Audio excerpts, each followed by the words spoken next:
Unplugged, and today we're here with Brandy with Sweetly Dipped Confections.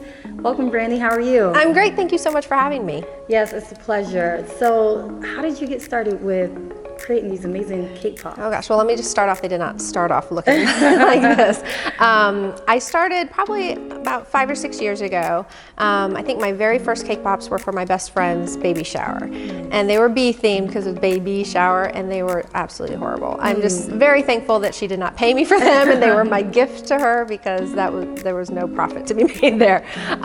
But after that, just sort of kept going with an order here and there, and then word of mouth, and kept building and building and building, and went from there. And created these amazing... Yes, eventually they get better. Yeah, definitely. That's time, and now they're amazing cake pops. Thank you. I want to know is how is this all created? How do we put this together and make this beautiful? Sure. So this particular piece would be a cake pop cake. Okay. So we would start with the structure, which is made of styrofoam. Nice. Because a real cake wouldn't be able to support the weight of all of these cake pops. Okay. So once that's covered in fondant to match the color scheme, then we add toothpicks all the way around, and then add the cake pops. And then once it's delivered to a venue and the couple is ready and the guests are ready to eat it, they just basically come and pull it off. Oh, nice. Yeah. That's awesome. How soon are the cakes ready prior to an event such as a wedding or baby shower? I usually try to make them as close to the date as possible. So if the wedding is tomorrow, for example, I would be working on it today. And now there's I don't know how many cake pops for a 3-tier. Sure. How many are? I think the smallest cake pop cake holds roughly 100, 120 cake pops. Okay. And then they go all the way up to 300 to 400. I mean, we can make it as many tiers as you want. So we can make it grow or stay small. Nice. So with that many, how many flavors can a bride choose? Sure. So I usually suggest, if they want multiple flavors, to do one flavor per tier. Okay. That way when we can put a sign, so when guests come up, they can tell which flavor they prefer. If they're doing very contrasting colors like red and black, then I say you can do one flavor per color. Because when you start getting into shades, men don't do so well with that. Right. They're like, what is cyan? What is baby blue? Right. No, that doesn't work so much. So you want to make it as clear as possible for your guests so they can tell what's what. And do you work with fondant or a buttercream?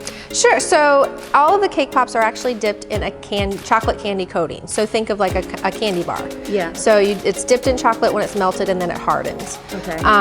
Buttercream is more for the cutting cake or traditional cakes. So no buttercream for? No, Gotcha. no, not on the cake pops themselves. Nice. And do you work with florists when it comes to creating the? Oh, sure. Yeah, sure. Decorations for them? Yeah, so if they want fresh flowers, we'll obviously get in contact with whoever their florist is, just to coordinate, see what time they're going to be there.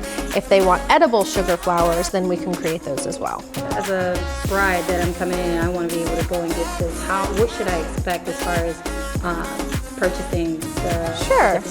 So there's a couple things to consider. First of all, your guest count, because that's going to determine how many cake pops you need. And also, if you want a huge cake but don't have the guest count to support it, I'm obviously going to work with you and try to advise the bride that you don't need that many, because you're going to go home with them. So they're priced based on each cake pop. So you're going to look at how many cake pops you need. That'll be your base pricing.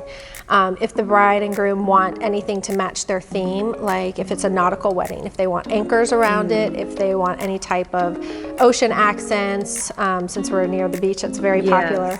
If they want any floral accents, that's obviously going to add to the price, and the level of detail will increase that as well. That's awesome. And for guests who are out of town, how do you, especially with something as creative as this, how do you work with brides who are looking to have their cake pop shipped to them?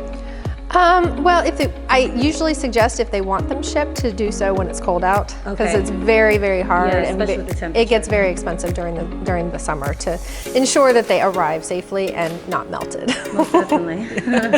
The delivery process, how does that work in the summer when you're traveling with so many? That's a very good thing for brides to keep in mind. If you do have an outdoor wedding, especially during the summer, or really 9 months out of the year, you need to ensure that you have some place indoors to keep the cake, or even just individual cake pops, any dessert really.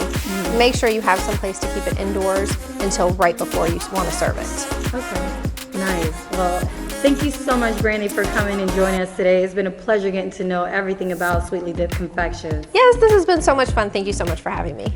And thank you so much, audience, for joining us today. It's been a pleasure. And until next time, I'm Angela, and I'm signing out.